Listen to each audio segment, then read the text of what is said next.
Alright, hey guys, today's video is going to be something near and dear to me.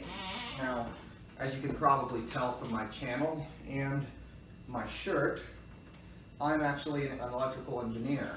I recently completed my studies. But I'm also a big fan of history, modern history, ancient history, you have it. I study history. And I also am a camera collector. I brought a few, well, two. This particular instrument was my family's camera back in the 90s and early 2K, and it was survived our terrible wreck in 2001. You can see it has damage on it, but just a regular 35 millimeter job here. I think everyone's probably seen one work if you're older than 20 years or so. But the thing I really like are these. And I think that everyone who's been to Cracker Barrel or has gone by an antique store or flea market at some point has ran into the infamous box camera or the wonky cameras that came after. And many people are complacent with using these as book ends or paperweights or desk queens, just decoration. But some people like myself fiddle with that's the shutter with the controls on it and wonder what it would be like to use it. Actually, I'm going to tell you that story today about how I was able to use my box camera. But in order to tell you, I have to tell you how I got this camera, and it's a pretty interesting story, so stick around and I'll explain how I actually bought the camera and then how I was able to get pictures. And these are not digital, so I didn't just stick a digital camera inside the film camera and cheat as I was tempted to. I actually took the old school film, the closest that's still sold to what was used in it, and got images, as you can sort of tell, on it. And I'm going to explain the journey here. So stick around and I'll tell you how I made my box camera work, and maybe if you have one or were interested in film cameras, it's a nice hobby and it's not as hard as it seems once you know the tricks. So let's get to it.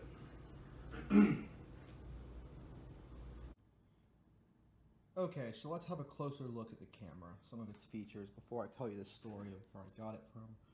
So as you can see, it has two viewfinders here, which are nothing but a lens and a mirror. You can see my hand, the cup, the image here is inverted. And of course, there's one on the top. It's a little hard to see what's in it. Yeah, you can see my hand roughly right here, actually.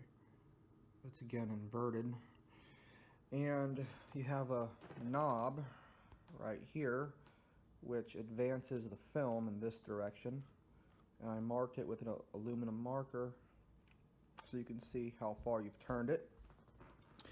It has a shutter, which is this switch here, and you can see the shutter moves as such. This is the face, and these are the two viewfinders which I just showed you. So when you open the back, there used to be a little red window here, but if you want to make one of these work, you have to get rid of the little red window. You can open this door and you're faced with the lens in the back that makes the image and this mask, so you can actually pull, this knob out, and then this mechanism, which I'll get to in a minute, comes out. But basically the camera is a box, hence box camera. Now look what happens when we trigger the shutter. You see that? Oh, it's hard to see that. Let me put the camera up to the light. Alright, give me just a second. Okay, yes, okay, you can see it. It gives an instantaneous flash past the objective lens.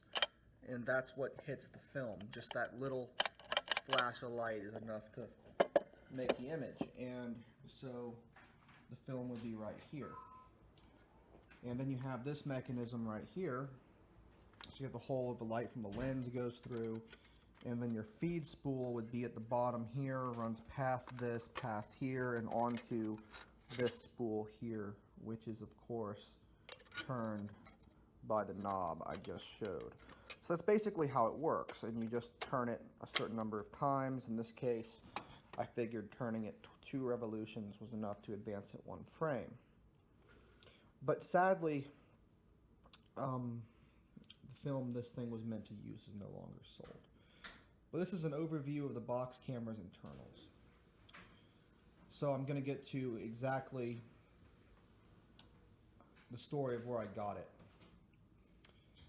And now you can see the inside, and you can see the little red window I mentioned. If you have one of these and you want to make your camera work, there used to be a number on the film, on the back of the film, and you would turn the knob here until you saw the right number. But the modern film is sensitive to red light. The old film wasn't, or was less sensitive, so you have to tape that over with aluminum tape. Alright, so now you have an idea of what the box camera is like on the inside. So I'm going to just set the mechanism over here and close the back. And I'm going to tell you the story of how I got this camera. And then I'll explain exactly how it was retrofitted, and we'll look at the pictures and make conclusions on how we did. Okay, so if you haven't seen any of these cameras in an antique store or a Cracker Barrel or a museum of some sort, you may wonder, where would one get one? Let me get some coffee. Well, here's my story. Orlando, Florida, 2007. My grandfather and our family went down there. We usually went to Crescent Beach, but we went to Daytona and Orlando and enjoyed some time down there. We went by a flea market. They had an amazing flea market when I was 10 years old. And we took a day and went around the flea market. And you know I'm a stickler for antiques. And they had a pyramid. So imagine this camera, but imagine you had 10 by 10 and it went up probably 300 cameras in total in front of one booth, and it said box camera, $5.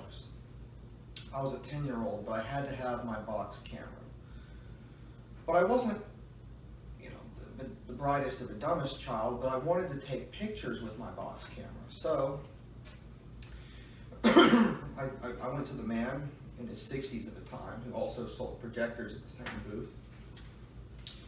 And so it appears it was P-E-O-R-I-A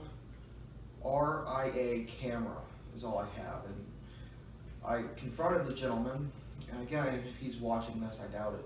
Thank you for your time.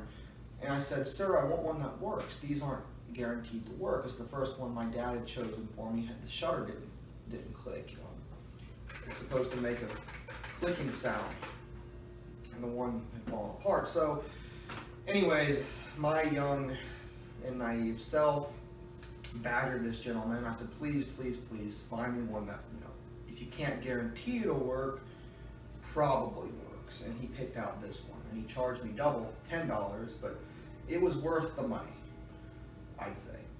And I was so happy going home with this, but I always wanted to take pictures.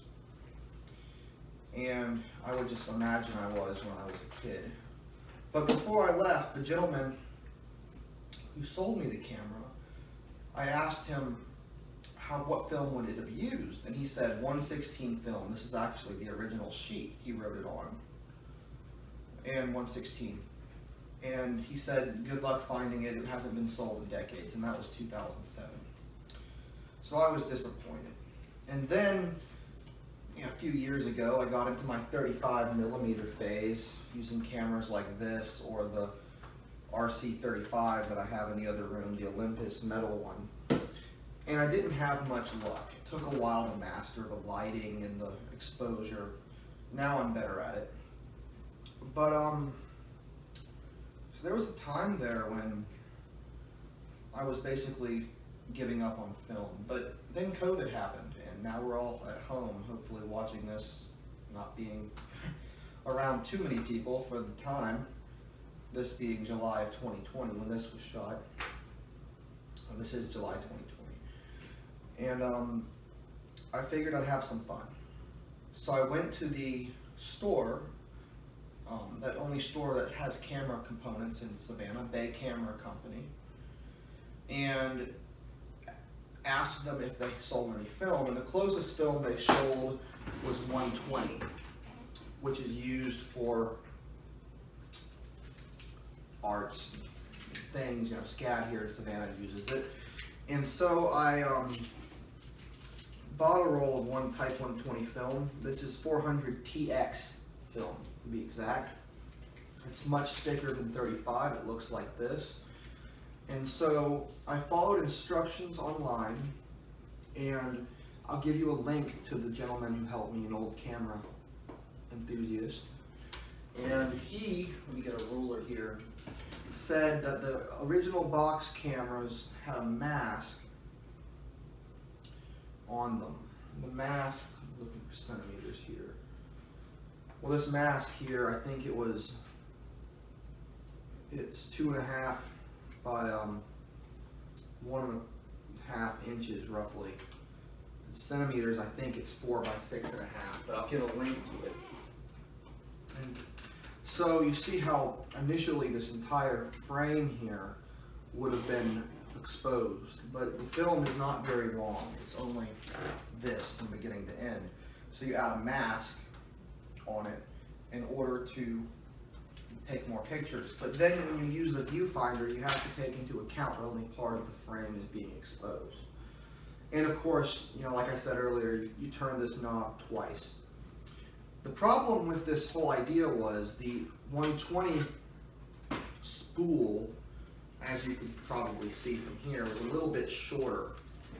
Maybe, let's see, 1/4 of an inch or something. And so you have to go in a completely darkened room once you add your mask, and I'll give the link on how that was done. I used tape and super glue. You can see the rollers have to be free. And so you put the slenderer spool in here. You can use coins or rubber feet for furniture to balance it, which I did. And then you go in a darkened room and you run the film from one to the next and get it started. And then once that's done, you can go ahead and put your camera mechanism in, like so. And you pull this out here, and you put the mechanism in, and then you put it back in, and you get it going. This all has to be done in a darkened, perfectly darkened room. The slightest light and it'll ruin the film. It'll what's called overexposure. And then you close the back, and then you take your pictures. Now, you know, you just take a picture by holding it up and looking through the viewfinder. I always took them like this. And you look through the viewfinder and you imagine the part that's exposed being your picture, and then you just take it and then you advance it. You only trigger the trigger once, the shutter once. Now the problem occurs when you're done taking your pictures, because all the film winds up on this spool, which you're turning like this.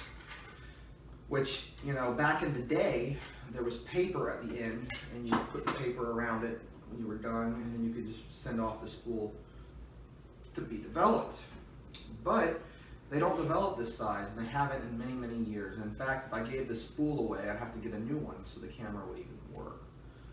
So what I did is I went to a perfectly darkened room, took the film off this spool, and by hand, in the dark, carefully wrapped it back on the original one, and then took rubber bands and put it around it. So the paper, there's actually paper at the end of the film and at the beginning, which you put, when you roll it up, around it. This is in a dark room. And so you wrap it on the spool, it would be tighter than this, and it would have paper at the end, which you would wrap around, and when the paper completely holds it, no light gets to it and it can be developed. But I had to manhandle the film in the dark because I couldn't see it. So one of the questions was, did I just destroy the film by touching it? It wasn't exposed to light, but it was touched. And the answer is no. If you have a perfectly darkened room and you just touch the film a little bit, I would still develop it. Alright, so then once you're done, you take out the spool that would be the feed spool, the return spool's now empty. You put the mechanism back in your camera, and you would have a spool which looks just like this for 120. Imagine this film on it with paper and rubber bands around it, and that would go to a camera store to be developed. And I did this last month. One of my bucket list items actually was to see exactly what the pictures would look like. And so I explained how I made it work, although I did waste a lot of film because it's hard to get synchronized. That, and I didn't know what I was doing. I forgot and advanced it too many frames. So you put your camera back together. You can set up here. I'm now going to share my results, and I'm very satisfied with these pictures. They look interesting and they came out intelligible. Someone at the camera store implied it wouldn't work at all, which I can tell you is not true. If you have patience and use the scientific method and reasoning, you can make your camera work. And so now I'm going to show the results of the pictures I took and conclude with my thoughts on period cameras.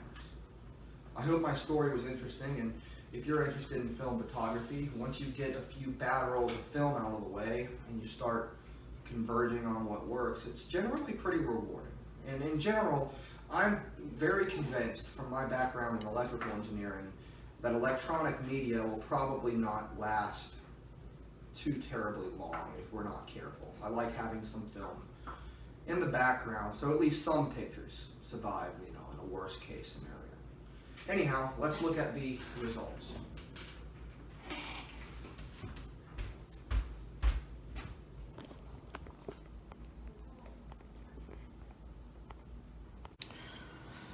Okay, so this is the first picture I got back in the stack of the 4 that came back. This picture here was taken around 4 p.m. one day, and you can see it was in a backyard of shrubbery. It doesn't really look like this. It's flatter than that in real life, and these are the subjects. And interestingly enough, this picture looks kind of timeless because you can't really date, based on just this when it was taken.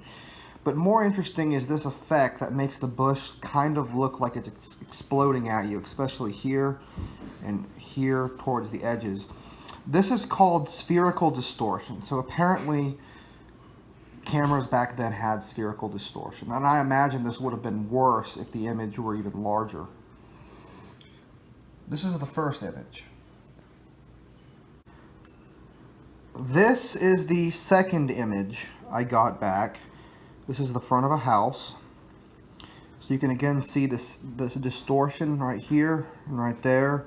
Spherical distortion by the lens, and you can see it's intelligible. You can see the features a little bit out of focus.